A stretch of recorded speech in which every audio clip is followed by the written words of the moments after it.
তো আসলে এটা তো অনেক কষ্টকর, প্রতিদিন এই ঘাম ঝরান আর সবার মুখে রুজি রুটি তুলে দেন, তাই না? কি করলাম বাবা, তো একদিন কিন্তু আমাদের এই পৃথিবী ছেড়ে চলে যেতে হবে, সুতরাং ওপারের জন্য আমরা কিছু সঞ্চয় করছি কিনা, যেমন নামাজ পড়েন কিনা 5 ওয়াক্ত? নমস্কার। পড়েন, আলহামদুলিল্লাহ। আচ্ছা বলেন তো, আমরা একটা আজান দিই বাচ্চা হওয়ার পরে, কানে আজান দিই এক কানে, আর এক কানে ইকামত দিই, তাই না?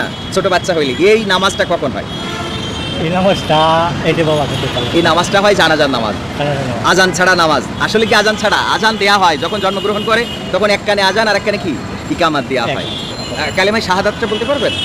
কালেমায় তৈয়বা, এই হুকুম কালেমায় তৈয়বাটা হলো পড়েন আমার সাথে, লা ইলাহা ইল্লাল্লাহু মুহাম্মাদুর রাসূলুল্লাহ। ইল্লাল্লাহু মুহাম্মাদুর রাসূলুল্লাহ। জি, এইটা নামাজ দিন আমরা কয় ওয়াক্ত পড়ি?